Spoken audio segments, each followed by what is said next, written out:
అతను రోడ్డు మీద వర్షం పడుతుందని చెప్పి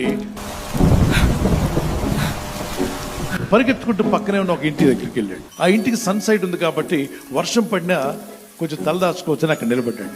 ఆ లోపల ఏదో శబ్దం వస్తుంది. ఏం మాట్లాడుతున్నారని చెవులు పెట్టి వింటాడు. కానీ ఎవరో ఇద్దరు మగాళ్ళు మాత్రం తిరుగుతున్నారు. కరెంటు పోయింది. ఆ టైంలో కరెంటు పోయినప్పుడు దీపం వెలిగించారు. అబ్బా ఏం మాట్లాడుతున్నారని జాగ్రత్తగా వింటే ఒకడన్నాడు, ముందు మెడ కట్ చేయి అన్నాడు. అవతల వాడు అన్నాడు, ముందు మెడ కాదు చేయి కట్ చేయి అన్నాడు. ఒకడు మెడ కట్ చేయమంటే మరొకడు చేయి కట్ చేయమంటున్నాడు. ఖచ్చితంగా ఏం జరుగుతుంది, ఇక్కడ హత్య జరుగుతుంది అని ఆలోచించాడు. విపరీతమైన ఆలోచన. ఆ అమ్మాయిని కాపాడాలి ఎలాగైనా. ఆ అమ్మాయిని చంపేకి ముందే నేను పోలీస్ స్టేషన్కి వెళ్ళాలని పరిగెత్తుకుంటూ పోలీస్ స్టేషన్ పక్కన వెంట పరుగులు తీశాడు. సార్ త్వరగా వచ్చి రక్షించండి సార్. బస్ స్టాండ్ పక్కన ఒక ఇల్లు ఉంది. ఒక అమ్మాయి నిలువని చంపేస్తున్నారు సార్. మెడ కట్ చేస్తున్నారు, చేయి కట్ చేస్తున్నారు సార్ అంటే వెంటనే పోలీసు వారు స్పందించి పరిగెత్తుకుంటూ వచ్చారు. ఇదేనా ఇల్లు అంటే, అవును సార్ ఇదే ఇల్లు సార్. ఎవరో డోర్ కొడతానని చెప్పి డోర్ ఓపెన్ చేస్తే లోపల దీపం వెలుగుతుంది. వెంటనే పోలీసులు లోపలికి వచ్చి ఎవరో ఎక్కడుందా అమ్మాయి చూడు అని చెప్పి ఒకరిని ఇటు ఒకరిని అటు పంపిస్తుంటే వీళ్ళు భయపడి వణుకుతూ ఉన్నారు. ఈ ముగ్గురు కూడా ఏంటి ఎందుకు వచ్చామా మాకు తెలియదా, ఏం చేస్తున్నారో మీరు చెప్పండి, ఎక్కడ అమ్మాయి, చేతులు ఎక్కడ పడేసారు, అమ్మాయి మెడ ఎక్కడ కట్ చేసి చెప్పండి, అమ్మాయి ఎక్కడుందో వెతకమని చెప్పి మొత్తం వెతికితే ఏ గదిలో కూడా అమ్మాయి కనబడలా. సార్ వినండి సార్, ఏంటి ఎక్కువ వినేది, ఆ అమ్మాయిని ఎక్కడ పెట్టారు చెప్పండి.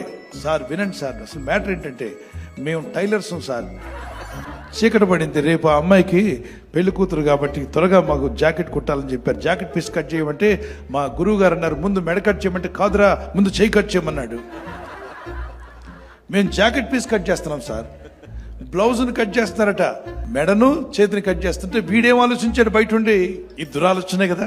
అప్పుడు పోలీసు అడిగారంటే ఏం బాబు ఇలా చెప్పావు అంటే అలా అనుకున్నాను సార్ అన్నాడట. నీ చెడ్డ ఊహల వల్ల, చెడ్డ మాటల వల్ల, నీ తలంపుల వల్ల నీవు చెడు ఇతరులను చెడగొడుతున్నావు. నీ ఊహకు వచ్చిందంత నిజం కాదు, మీ కళ్ళు చూసిందంత నిజం కాదు, మీ చెవులు వింటుందంత నిజం కాదు, కొన్ని మాత్రమే నిజం. నిందలు వేయడం చాలా ఈజీ, కానీ ఆ నిందను తీయడం చాలా కష్టం. Watch your thoughts, they become your words. నీ తలంపులు మాటలుగా మారకముందే నువ్వు గ్రహింపులో ఉండాలి.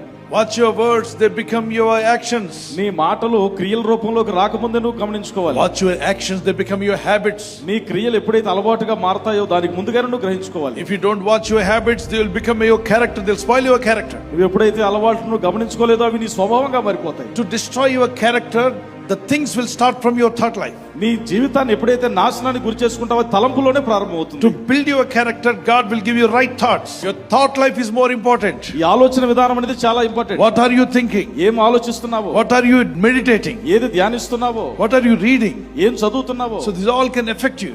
ఇవన్నీ కూడా నీ మీద ప్రభావం చూపిస్తాయి. That is why you need to watch so that you will not fall into temptation. శోధనలో పడకుండా ముందుగానే నువ్వు గ్రహించుకోవాలి.